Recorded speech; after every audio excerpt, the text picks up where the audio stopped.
Yo, this is the Scarcity Studios YouTube channel. Please don't forget to like, comment, share and subscribe. And our sponsors are Alpha Claims and Hire Birmingham, the leading and best accident management company. Get a replacement car anywhere in 1 hour. This story comes from Carlisle. I followed this story from the beginning and it was quite an unusual story, and I waited to find out who he was to try and make a bit more sense of what had happened. Reading from BBC News, it said that the family of the man, he died on top of a 290-foot chimney, and it reveals he was struggling with historic trauma, they say. His name is Philip Longcake and he was in his 50s. He was stuck on top of the structure for nearly 18 hours and he was stuck by his left boot, which was wedged between brickwork and a ladder. His desperate cries for help were heard and reported to a passerby at 2:20 in the morning on Monday. It sparked a major rescue involving a helicopter, a drone and a specialist 300-foot cherry picker. They actually had to ask people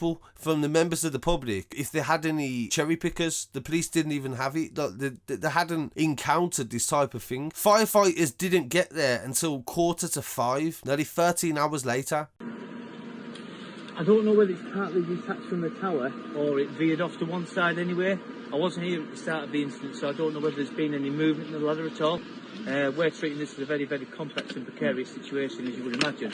And, you know, our aim is to get up there, get a rescue plan in place as soon as we possibly can. They believed that he'd been stuck up there since 10:30 on the evening on Sunday. So he'd just been up there all night, all morning, and it was so cold that day. An investigation has now been launched, and to find out what has happened and how it happened and how he got up there. His family said in a short statement, Phil was a strong, brave man who enjoyed a lot in his short life. Sadly, due to recent disclosures about historic trauma he suffered, Phil was battling with mental health, with the love and support of family and health professionals while trying to overcome this. He was a keen motorcyclist and would often spend weekends away with his son Robert. He loved walking with his dog Ted and was a passionate musician and played guitar, piano and accordion. He also loved to sing and did his own covers of popular music. Phil was a fantastic granddad. His 3 grandchildren, James, George and William, they adored him. Phil had many wonderful and happy times with his family, and these memories will be treasured by his loved ones. This is just devastating news, and my condolences to the family and to his son and to his grandchildren as well, because it just seems like he was just a really good man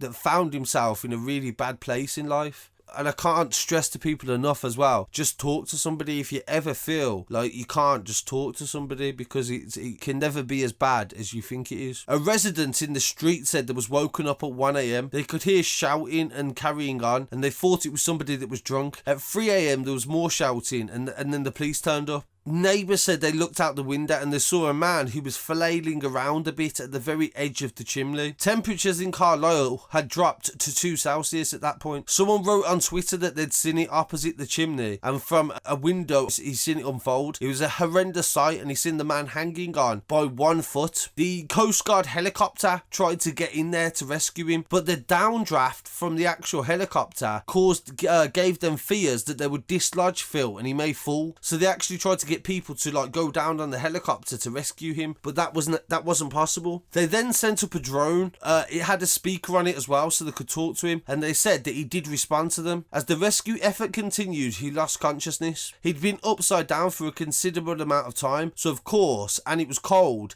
and he didn't even have a top on. It's since emerged, since the death, that the ladder that was used was installed by workmen carrying out repairs. It was due to be removed this week. The ladder was fitted by Carlisle City Council, a contractor through them, and it was only accessible from 15 foot up. So it says that the steeplejacks removed the bottom part of the ladder for health and safety reasons to stop this happening. So how on earth did he get up 15 foot? It doesn't make any sense. They said it's on a secure ground and that you shouldn't be able to access it without help. So it doesn't make absolutely any sense. 15 foot off the ground, and he wasn't a very tall guy. He looked quite strong, but he doesn't look particularly tall. So how on earth did he get up 15 foot without any assistance? I'm wondering, did he have anybody there with him at first? But if that was the case, why wouldn't they have got him help? So that doesn't make any sense whatsoever. So I'll be really interested to find out how on earth he actually managed to do it, and to actually climb 290 foot. So this guy was clearly a determined determined person, but in a very bad place